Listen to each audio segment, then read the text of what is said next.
ಮಾಡ್ಲಿಲ್ಲ ಅಂತ ಒಂದು ಪ್ರಶ್ನೆ. ಬಟ್ ಈಗ ಅದು ಹರಿದೋದ ನೀರು. ನನಗೆ ಇಂಪಾರ್ಟೆಂಟ್ ಇರೋದು ಇದು ಮಹಿಳಾ ಮೀಸಲಾತಿ ಏನಿದೆ ಅದನ್ನ ಅವರು ಸಂಪೂರ್ಣ ಜಾರಿಗೆ ತರಲಿ ಅಂತ. ಅದು ನನಗೆ ಮುಖ್ಯವಾಗಿದೆ ಅಂತ ನಾನ್ ಅನ್ಕೊಡ್ತೀನಿ.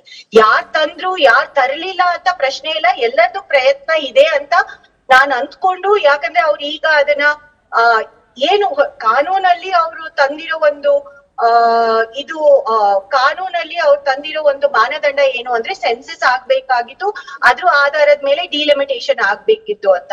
ಓನ್ಲಿ ದೆನ್ ಈ ಮಹಿಳಾ ಮೀಸಲಾತಿನ ಇಂಪ್ಲಿಮೆಂಟೇಶನ್ ಮಾಡ್ಲಿಕ್ಕೆ ಸಾಧ್ಯ ಅಂತ ಕಾನೂನಲ್ಲಿ ಅವರೇ ತಂದಿದ್ದು. ಅದನ್ನ ಈಗ ಅವರು ಇಲ್ಲ ಇದು ಇಂಪ್ಲಿಮೆಂಟ್ ಮಾಡ್ಲಿಕ್ಕೆ ಕಷ್ಟ ಆಗುತ್ತೆ, ಸೆನ್ಸಸ್ ಆಗ್ಲಿಕ್ಕೆ ಇನ್ನೂ ಟೈಮ್ ತಗೋಬಹುದು ಅಂತ ಕಾರಣಕ್ಕೆ ಅದನ್ನ ಏನು ತಿದ್ದುಪಡಿ ತರ್ತಾ ಇದ್ದಾರೆ ಅದು ನನಗೆ ಅನ್ಸುತ್ತೆ ಸ್ವಾಗತಾರ್ಹ. ಮಾಡಿದ್ರೆ ಒಳ್ಳೇದು. ಯಾಕಂದ್ರೆ ನೆಕ್ಸ್ಟ್ ಏನು ಮುಂದಿನ ಚುನಾವಣೆಗಳಿಗೆ ಇದು ಮಹಿಳೆಯರಿಗೆ ಇದು ಅನುಕೂಲ ಆಗುತ್ತೆ ಅಂತ ನನ್ನ ಒಂದು ದೃಷ್ಟಿಕೋನ. ಸೊ ಈಗ 16ರಿಂದ ಡಿಸ್ಕಷನ್ ಆಗುವಾಗ ಕಾಂಗ್ರೆಸ್ ಪಕ್ಷವೂ ಒಳಗೊಂಡಂತೆ ಎಲ್ಲಾ ಪಕ್ಷಗಳು ಸರ್ವಾನುಮತದಲ್ಲಿ ಇದನ್ನ ಅಂಗೀಕರಿಸಬೇಕು ಅಂತ ಹೇಳಿ ಪಾಲಿಟಿಕ್ಸ್ ಮಾಡ್ದಲೆ ನನ್ ಪ್ರಕಾರ ಹೌದು. ಓಕೆ, ನಿಮಗ್ ಸಮಯ ಇದ್ರೆ ಇನ್ನೊಂದು ನಿಮಿಷ ಇರಿ ಮೇಡಮ್, ನಾನು ಇಲ್ಲಿರುವ ಪ್ಯಾನಲಿಸ್ಟ್ ಗಳನ್ನ ಮಾತನಾಡಿಕೊಂಡು. ಬಟ್ ನಾನ್ ನೆಟ್ವರ್ಕ್ ಕಟ್ ಆಗ್ಬೋದು ಒಂದೆರಡು ನಿಮಿಷದಲ್ಲಿ. Yes ma'am, I'll get back to you if you are there. Swati Chandrashekhar ಅವರೇ, ರಾಜೀವ್ ಗಾಂಧಿ ಅವರ ಕನಸಿದು, ಹಾಗಾಗಿ ಇದನ್ನ ಜಾರಿಗೆ ತಕ್ಷಣ ತರಬೇಕು ಅಂತ ಹೇಳಿ ಸೋನಿಯಾ ಗಾಂಧಿ ಅವರು ಹೇಳಿದ್ರು. ಇದಕ್ಕೆ ಕೌಂಟರ್ ಆಗಿ ಬಿಜೆಪಿ ಕಡೆಯಿಂದ ಆಗ ಈಗ ಯಾವಾಗ್ಲೂ ಬರ್ತಿರೋ ರಿಯಾಕ್ಷನ್ ಅಂದ್ರೆ, ಹೌದು ನೀವು ಶತಮಾನದಿಂದ ಕನಸು ಕಂಡ್ರೆ ಆದ್ರೆ ಇಂಪ್ಲಿಮೆಂಟ್ ಮಾಡ್ಲಿಲ್ಲ, ರಾಜಕೀಯ ಇಚ್ಛಾಶಕ್ತಿ ನಿಮಗಿರ್ಲಿಲ್ಲ. ಇಚ್ಛಾಶಕ್ತಿ ಇರೋದು ಬಿಜೆಪಿ ಲೆಡ್ NDA ಅಥವಾ ಕೇಂದ್ರ ಸರ್ಕಾರಕ್ಕೆ, ಹಾಗಾಗಿ ನಾವು ತರ್ತಿದೀವಿ, ಸಂಪೂರ್ಣ ಕ್ರೆಡಿಟ್ ಇದು ಬಿಜೆಪಿಗೇನೆ ಸಲ್ಲಬೇಕು, ಹಿಂಗೊಂದು ವಾದ. ಬಹುಶಃ ಬಿಜೆಪಿ ಅವ್ರು ಮರ್ತು ಬಿಟ್ಟಿದ್ದಾರೆ ಅಂತ ಅನ್ಸುತ್ತೆ. 1992ರಲ್ಲಿ ಆರ್ಟಿಕಲ್ 243D ಅಡಿಯಲ್ಲಿ ಪಂಚಾಯತ್ಗಳಲ್ಲಿ ಅಂದ್ರೆ ಲೋಕಲ್ ಬಾಡಿ ಚುನಾವಣೆಗಳಲ್ಲಿ 50% ಅಷ್ಟು ಮಹಿಳಾ ಮೀಸಲಾತಿಯನ್ನ ಈ ದೇಶಕ್ಕೆ ಕೊಡಬೇಕು ಅಂತ ಡಿಸೈಡ್ ಮಾಡಿ ಆ ತತ್ಕ್ಷಣವೇ ಜಾರಿಗೆ ತಂದಿದ್ದಂಥದ್ದು ಕಾಂಗ್ರೆಸ್ ಸರ್ಕಾರ. ಇದಾದ ನಂತರದಲ್ಲಿ PV ನರಸಿಂಹರಾವ್ ಅವರು ಯಾವಾಗ ಇದು ಬಂತು, ಇದು ರಾಜೀವ್ ಗಾಂಧಿ ಅವರ ಕನಸಿನ ಕೂಸಾಗಿತ್ತು. He was very clear. ಯಾಕೆಂತಂದ್ರೆ ನಾವು ಯಾವಾಗ ಪಂಚಾಯತ್ ರಾಜನ್ನ ತೆಗೆದುಕೊಂಡು ಬಂದ್ವಿ, ಲೋಕಲ್ ಗವರ್ನೆನ್ಸ್ ಅಂತ ನಾವು ಯಾವಾಗ ಮಾತಾಡೋದಕ್ಕೆ ಶುರು ಮಾಡಿದ್ವಿ, ಸೊ ಈ ಇಂಪ್ಲಿಮೆಂಟೇಷನ್ ಲೋಕಸಭೆಗಿಂತ ಸ್ಥಳೀಯ ಮಟ್ಟದಲ್ಲಾದ್ರೆ ಹೇಗಾಗುತ್ತೆ, ಇದರ ನಂತರದಲ್ಲಿ ನಾವು ಬಾಟಮ್ ಟಾಪ್ ಅಪ್ರೋಚ್ ಇಟ್ಕೊಳ್ಳೋಣ, ಟಾಪ್ ಬಾಟಮ್ ಅಪ್ರೋಚ್ ಇಟ್ಕೊಳ್ಳೋದು ಬೇಡ ಅಂತ ಅವತ್ತಿನ ದಿನ ನಿರ್ಧಾರ ಆಗಿ ಆದಂತಹ ಒಂದು ಇಂಪ್ಲಿಮೆಂಟೇಷನ್ ಬಹಳ ಸಕ್ರಿಯವಾಗಿ ಅದು ಇಂಪ್ಲಿಮೆಂಟೇಷನ್ ಆಗಿದೆ. ಇವತ್ತಿನ ದಿನಕ್ಕೂ ಕೂಡ 33 ವರ್ಷಗಳಿಂದ ಆ ಒಂದು ಸೌಲಭ್ಯವನ್ನ ಈ ದೇಶದ ಹೆಣ್ಮಕ್ಳು ಅನುಭವಿಸ್ತಾ ಇದ್ದಾರೆ ಅಂತ ನಾವು ನೋಡ್ಕೊಂಡ್ ಬಂದಿದೀವಿ. ಅದನ್ನ ನೋಡಿದಂತಹ ರಾಜೀವ್ ಗಾಂಧಿ ಅವರ ಕನಸನ್ನ PV ನರಸಿಂಹರಾವ್ ಅವರು ಮುಂದಕ್ಕೆ ತೆಗೆದುಕೊಂಡು ಹೋಗ್ತಾರೆ. ಆ ಬಿಲ್ ಡ್ರಾಫ್ಟ್ ಆಗುತ್ತೆ. ಸೊ ಯಾವ ರೀತಿ ಆಗ್ಬೇಕು, ಏನು ಎತ್ತ ಅಂತ. ಅದಾದ ನಂತರದಲ್ಲಿ ಅವರ ನಿಧನ ಆಗುವಂತದ್ದು 96ರಲ್ಲಿ ಏನಾಯ್ತು, ದೇವೇಗೌಡರ ಸರ್ಕಾರ ಬಂತು, 11 ತಿಂಗಳು ಪ್ರಧಾನಮಂತ್ರಿಗಳಾಗಿದ್ದು. ಅಂತಹ ಸಂದರ್ಭದಲ್ಲಿ ಇದ್ದಂತಹ ಈ ಬಿಲ್ ಅನ್ನ ತಾವು ಮಂಡನೆ ಮಾಡಿ ಅಂತ on a request, I am going this, I am quoting this on record, Sonia Gandhi ಅವರು ಕೇಳಿದಾಗ ಇಲ್ಲ ನಾನು ಮಂಡನೆ ಮಾಡ್ತೀನಿ ಅಂತ ಹೇಳಿ ಅವತ್ತಿನ ದಿನ 96ರಲ್ಲಿ ಮೊದಲ ಬಾರಿಗೆ ಈ ಒಂದು ಬಿಲ್ ಮಂಡನೆ ಆಗುತ್ತೆ. ಅದಾದ ನಂತರದಲ್ಲಿ ಕನ್ಸಿಕ್ಯೂಟಿವ್ ಆಗಿ ವಾಜಪೇಯಿ ಅವರು ಕೂಡ ಇದನ್ನ 2-3 ಬಾರಿ ಮಂಡನೆ ಮಾಡಿದ್ದಾರೆ. ಆದ್ರೆ ಲ್ಯಾಕ್ ಆಫ್ ಸಪೋರ್ಟ್ ಅವರಿಗೆ ಅದನ್ನ ಮಾಡೋದಿಕ್ ಸಾಧ್ಯ ಆಗಿಲ್ಲ. ಆದ್ರೆ the game changing is in 2008. 2008ರಲ್ಲಿ ನಾವು ಮೊದಲ ಬಾರಿಗೆ ಮತ್ತೆ ಈ ಒಂದು ಬಿಲ್ ಅನ್ನ ನಾವು ಮಂಡನೆ ಮಾಡ್ತೀವಿ ಲೋಕಸಭೆಯಲ್ಲಿ. ಆದ್ರೆ ರಾಜ್ಯಸಭೆಯಲ್ಲಿ ಒಂದು ಕಡೆ ನಮ್ಮದೇ ಆದಂತ ಕೆಲವು ಅಲೈಸು, ಮತ್ತೊಂದು ಕಡೆ ಬಿಜೆಪಿಯನ್ನ ಸಪೋರ್ಟ್ ಮಾಡ್ತಾ ಇದ್ದಂತಹ NDA ಯನ್ನ ಸಪೋರ್ಟ್ ಮಾಡ್ತಾ ಇದ್ದಂತಹ ಬಹಳಷ್ಟು ಜನ ಅಲೈಸ್ ಇದಕ್ಕೆ ವಿರೋಧವನ್ನ ವ್ಯಕ್ತಪಡಿಸ್ತಾರೆ. ಇಲ್ಲ OBC ರಿಸರ್ವೇಶನ್ ಕೊಡಬೇಡಿ, ಆಂಗ್ಲೋ ಇಂಡಿಯನ್ ರಿಸರ್ವೇಶನ್ ಕೊಡಬೇಡಿ, SC/ST ಯನ್ನ ರಿವೈಸ್ ಮಾಡಿ. ಸೊ ಈ ರೀತಿಯಾದಂತಹ ಚರ್ಚೆಗಳು ನಡೆಯುತ್ತೆ. ಇದನ್ನ ಪಾರ್ಲಿಮೆಂಟರಿ ಲೈಬ್ರರಿಯಲ್ಲಿ ಇದೆ, ಇದನ್ನ ಬೇಕಿದ್ರೆ ಜನ ತೆಗೆದುಕೊಂಡು ನೋಡಬಹುದು. ಇನ್ನ ಇದಾದ ನಂತರದಲ್ಲಿ 2011ರಲ್ಲಿ ಸೆನ್ಸಸ್ ನಾವು ನಡೆಸ್ತೀವಿ. 2012ರಲ್ಲಿ ಮತ್ತೆ ನಾವು ಹೇಳ್ತೀವಿ ಇಲ್ಲ ಈ ಬಾರಿ ಸೆನ್ಸಸ್ ಆಗಿದೆ. ಸೊ ಪುರುಷ ಪ್ರಮಾಣ ಮತ್ತು ಮಹಿಳಾ ಪ್ರಮಾಣ ಈ ದೇಶದಲ್ಲಿ ಸರಿಸಮಾನ ಇರುವಂತದ್ದು. 1000 ಜನ ಪುರುಷರಿಗೆ 933 ಜನ ಮಹಿಳೆಯರಿರೋ ಕಾರಣ ಪ್ರಾತಿನಿಧ್ಯವನ್ನ ಅವರಿಗೆ ಲೋಕಸಭೆಯಲ್ಲಿ, ರಾಜ್ಯಸಭೆಯಲ್ಲಿ ಮತ್ತು ವಿಧಾನಸಭೆಯಲ್ಲಿ ಕೊಡಲೇಬೇಕಾದಂತ ಅನಿವಾರ್ಯತೆ ಇದೆ. ವಿಧಾನ ಪರಿಷತ್ಗಳಲ್ಲಿ ಕೆಲವು ರಾಜ್ಯಗಳಲ್ಲಿದೆ, ಕೆಲವು ರಾಜ್ಯಗಳಲ್ಲಿಲ್ಲ. ಇದಾದ ನಂತರದಲ್ಲಿ 2012ರಲ್ಲಿ ಔಟ್ ರೈಟ್ ರಿಜೆಕ್ಟ್ ಆಗುತ್ತೆ ಬಿಲ್ಲು. ಲೋಕಸಭೆಯಲ್ಲಿ ಸಾಕಷ್ಟು ಇದಕ್ಕೆ ತೊಡಕುಗಳು ಉಂಟಾಗುತ್ತೆ.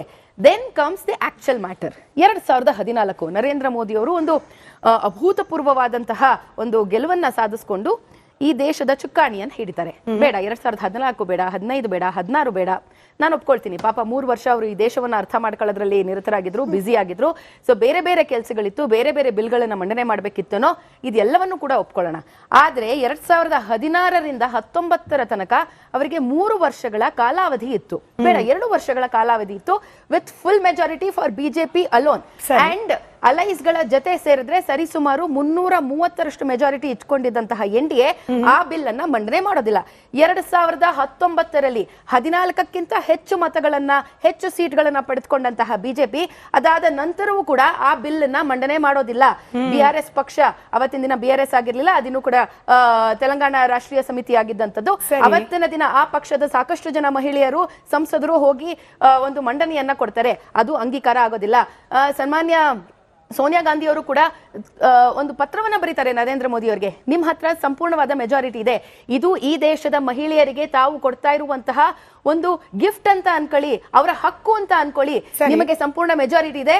ಅಂಡ್ ರಾಜ್ಯಸಭೆಯಲ್ಲೂ ಕೂಡ 2019 ನಂತರ ಸಂಪೂರ್ಣ ಮೆಜಾರಿಟಿ ಬಿಜೆಪಿ ಬರುತ್ತೆ. ತಮ್ಮ ಬಿಲ್ಗಳನ್ನ ಪಾಸ್ ಮಾಡ್ಕೊಳ್ಳುವಂತಹ ಒಂದು ಮೆಜಾರಿಟಿಗೆ ಬಿಜೆಪಿ ಬಂದು ತಲುಪುತ್ತೆ. 19, 20, 21, 22 ಮಾಡೋದಿಲ್ಲ. 24 ಇನ್ನೇನು ಏಪ್ರಿಲ್ ನಲ್ಲಿ ಚುನಾವಣೆಗೆ ಹೋಗಬೇಕು. 23ರ ಅಂತ್ಯದಲ್ಲಿ ಹೊಸ್ತಿಲಲ್ಲಿ ಇದ್ದಾಗ ಇದನ್ನ ಮಂಡನೆ ಮಾಡಿದ್ರು. ಇದನ್ನ ಮಂಡನೆ ಮಾಡಿದ ನಂತರದಲ್ಲಿ ಆರೋಪನೂ ಅದೇ ಅಲ್ವಾ? ಕಾಂಗ್ರೆಸ್ ಕೂಡ ಎಷ್ಟು ವರ್ಷಗಳ ಕಾಲ ಇದನ್ನ ಪೊಲಿಟಿಕಲ್ ಲಾಲಿಪಾಪ್ ತರದಲ್ಲಿ ಬಳಕೆ ಮಾಡ್ಕೊಂಡು ಬರ್ತಾ ಇತ್ತು. ಮಾಡುವ ಪ್ರಯತ್ನ ಮಾಡ್ತಿದೀವಿ ಅಂದ್ರೆ ಅವ್ರ ಪಾರ್ಟ್ನರ್ಗಳನ್ನೇ ಕನ್ವಿನ್ಸ್ ಮಾಡಿದ್ರೆ ಅದಕ್ಕೆ ಉತ್ತರ ಬೇಕು. ನಿಮ್ಮದೇ ಪ್ರಶ್ನೆ ನಾನು ಟಾಸ್ ಆನ್ ಮಾಡ್ತಿದ್ದೀನಿ. ಇನ್ನೂ ಇಬ್ರು ಪ್ಯಾನಲಿಸ್ಟ್ ಇದ್ದಾರೆ. ಇನ್ನು I will come back to you Swathi ಅವರೇ. ಇಲ್ಲ ನಾನು ಡಿಲಿಮಿಟೇಷನ್ ಬಗ್ಗೆ ಪ್ರತ್ಯೇಕವಾಗಿ ಪ್ರಶ್ನೆ ಕೇಳ್ತೀನಿ. ಬಟ್ ಬಿಫೋರ್ ದಟ್ ಸುರ್ಭಿ ಅವರು ಸ್ವಾತಿ ಅವರು ಕೇಳ್ತಾ ಇರೋ ರೀತಿಯಲ್ಲೇ ಎಕ್ಸಾಕ್ಟ್ಲಿ ನಾನು ಅದೇ ಪ್ರಶ್ನೆನ ಸುರ್ಭಿ ಅವ್ರಿಗೆ ಟಾಸ್ ಮಾಡ್ತಾ ಇದ್ದೀನಿ. ಸುರ್ಭಿ ಅವರೇ, ನಾನು ಅವಾಗಲೇ ಪ್ರಸ್ತಾಪ ಮಾಡಿದ ಹಾಗೆ, ಸ್ವಾತಿ ಅವರು ಪ್ರಸ್ತಾಪ ಮಾಡಿದ ಹಾಗೆ, ಸುರ್ಭಿಸ್ ಟೈಮ್ ಪ್ಲೀಸ್. ಸುರ್ಭಿ ಅವರ ಸಮಯ. ಸ್ವಾತಿ ಅವರೇ, ನಿಮ್ಮದೇ ಪ್ರಶ್ನೆ ನಾನು ಟಾಸ್ ಮಾಡ್ತಿದ್ದೀನಿ. Kindly listen. ನಿಮ್ಮದೇ ಪ್ರಶ್ನೆ ನಾನು ಟಾಸ್ ಮಾಡ್ತಿದ್ದೀನಿ. 2023ರಲ್ಲಿ ಯಾಕೆ ತಂದ್ರು 2024ರ ಚುನಾವಣೆ ಈಗ ಯಾಕೆ ತರ್ತಾ ಇದ್ದಾರೆ? ಕೇರಳ, ಪುದುಚೇರಿ, ವೆಸ್ಟ್ ಬೆಂಗಾಲು, ಅಸ್ಸಾಮು, ಹಿಂಗೆ ಚುನಾವಣೆಗಳನ್ನ ಗಮನದಲ್ಲಿ ಇಟ್ಕೊಂಡು ತರ್ತಿದ್ದಾರೆ ಹೊರತು ಈಗಲೂ ಕೂಡ ಇಂಪ್ಲಿಮೆಂಟ್ ಮಾಡಬೇಕು ಅನ್ನೋದೇನಿಲ್ಲ. ಜಸ್ಟ್ ಚರ್ಚೆಗೆ ತರೋದು, ಮಹಿಳಾ ವೋಟ್ ಬ್ಯಾಂಕ್ ಕಡೆಗೆ ಗಮನ ಸೆಳೆಯೋದು, ಇಂಥ ಪ್ರಯತ್ನ. ಬರೋಣ ಮೇಡಮ್, ಅಲ್ಲಿಗೂ ಬರೋಣ. ಸುರ್ಭಿ ಅವ್ರು, ದಿಸ್ ಇಸ್ ಆಲ್ ಪೊಲಿಟಿಕಲ್, ಅದರಲ್ಲೂ ನೇರವಾಗಿ ಎಲೆಕ್ಷನ್ ಗಿಮಿಕ್ ಅನ್ನೋ ಆರೋಪ. ಕಾಂಗ್ರೆಸ್ ವಕ್ತಾರರು ಇತಿಹಾಸದ ಒಂದು ಪಾಠ ಹೇಳ್ತಿರ್ಬೇಕಾದಾಗ ಅವ್ರು ಮಾಡಿರೋದ್ರ ಬಗ್ಗೆ ನಾವು ಮಾಡಿದ್ದು ಅಂತ ಒಪ್ಕೊಳ್ಳೋಣ. ರಾಜೀವ್ ಗಾಂಧಿ ಅವರ ನೇತೃತ್ವದಲ್ಲಿ, ಅದಾದ ನಂತರ PV ನರಸಿಂಹರಾವ್ ಅವರ ನೇತೃತ್ವದಲ್ಲಿ ಪಂಚಾಯತ್ ರಾಜ್ ಸಿಸ್ಟಮ್ ಅಲ್ಲಿ ಬಂದಿರುವಂತಹ ರಿಸರ್ವೇಶನ್ ಹಾಗೆಯೇ ಒಪ್ಕೊಳ್ಳಿ. ಇವತ್ತು ತಂದಿರುವಂತದ್ದು ನನಗೆ ನಿಮಗೆ ಉಪಯೋಗ ಆಗುವಂತಹ ಮಹಿಳಾ ಮೀಸಲಾತಿ ಲೋಕಸಭೆಯಲ್ಲಿ ಮತ್ತೆ ವಿಧಾನಸಭೆಯಲ್ಲಿ ನರೇಂದ್ರ ಮೋದಿ ಅವರನ್ನ ಒಪ್ಕೊಳ್ಳಿ. ಅಷ್ಟೇ ಕೇಳ್ತಾ ಇರೋದು. ನಿಮ್ಮನ್ನ ಕೇಳಿಸ್ಕೊಳ್ಳಿ. ನೀವು ಮಾಡ್ಲಿಲ್ಲ, ಇನ್ನು ಜಗಳ ಆಡೋದು ಬಹಳ ವರ್ಷಗಳಿದೆ. ಕೇಳಿಸ್ಕೊಳ್ಳಿ. ಕಾಂಗ್ರೆಸ್ ಅವರಿಗೆ